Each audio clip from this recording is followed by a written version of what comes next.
Hide the Pride campaigns targeting American libraries growing. Queer News Tonight has previously reported on the organization CatholicVote and their Hide the Pride campaign. The past month has shown movements to ban books with LGBTQ plus content from public and school libraries, and laws being passed to make sure that students don't say gay.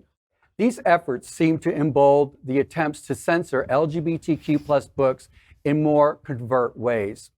The group encourages followers to bring friends and check out all the books in a library pride displays.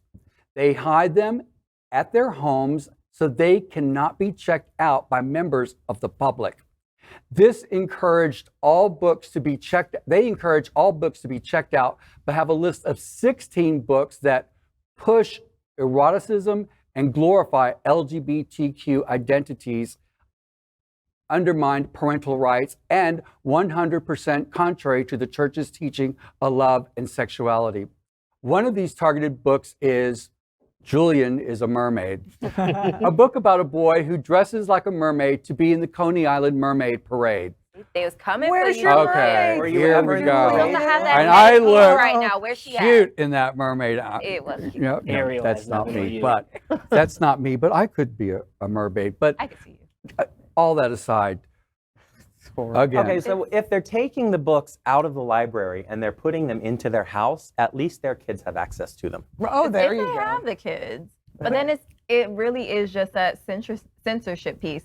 But maybe it's me calling the kettle black, pot calling the kettle black, whatever you want to call it. I hate when we see people saying, okay, let's take this out of our libraries. Let's take this out of our history, but then let's still place this in there and not have a full-blown conversation about it. I'm like, you're a freaking hypocrite. Right. How can you say, let's not talk about queer issues, but we're still going to talk about slavery in what it is and make it seem as if slavery was where the black people started, when it's like, no, honey, there's a whole history behind it, but you also don't teach it in the schools today. It needs to be taught. That way kids understand where they come from, where their cultures come from, and also they see a different way of life that builds empathy and compassion in our communities. Exactly. And I think that this story paired with the one about the schools and, you know, if public libraries are taking these books off the shelf, if a young person is questioning, we know they've been pulled from the school libraries. Yeah. Where are they going to get information? They're going to search the internet, and who knows what they're going to come Oh, up God. Seeing something on YouTube that's not right. And you know, and it's not the way we should be raising children in this country at all. Someone I know who actually written a book is part of that book ban. George M. Johnson wrote the book All Boys Aren't Blue, and he was a part of that book ban.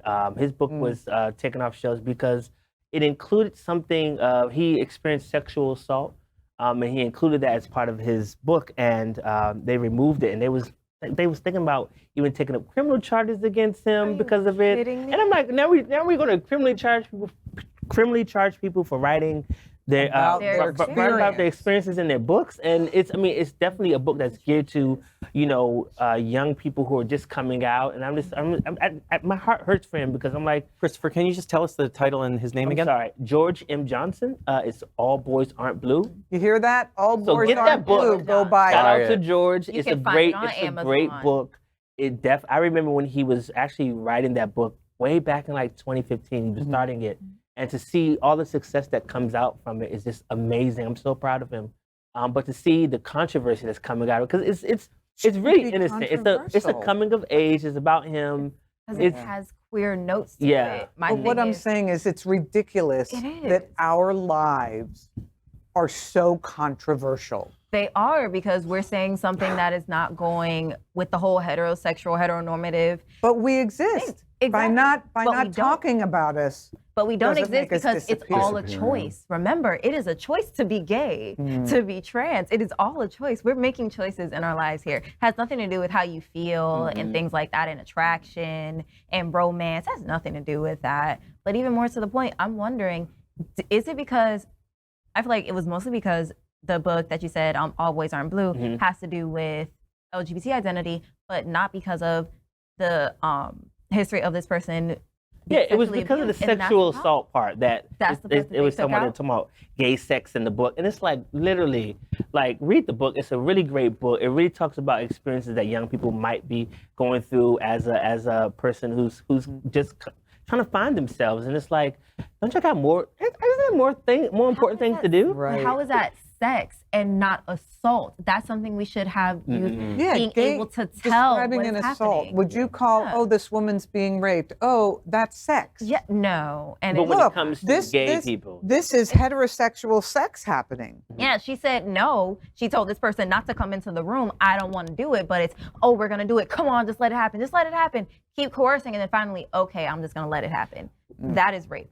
Point blank, period. And I would love to. I think there's an important point that I want to highlight again, and it's back to what Cindy was saying about the connection to the other to the other Exactly, story. yeah. These are public libraries, Right, public library. funding, and that means that there should be no religious Not at all. Authority over it. Exactly. And because we're guaranteed the separation of church and state, Are we? except Are we? I want to go back. The Supreme Court recently said that Maine is now required to give public funding to religious institutions that offer education. And in my mind, and I'm not the jurisprudence expert, but in my mind, that is not the separation of church and state. And that means that those been past schools that. need to be taxed. Exactly, they need to be taxed. Absolutely. It's ridiculous, but they're not.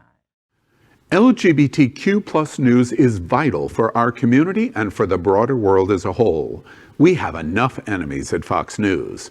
Tucker, Sean, and Laura are loud. We need passionate allies. Happening Out television network, Queer News Tonight, and It's Happening Out are literally out of the closet and into the headlines. Our community needs your support. Like this broadcast and subscribe now to ensure the growth of the entire LGBTQ plus community.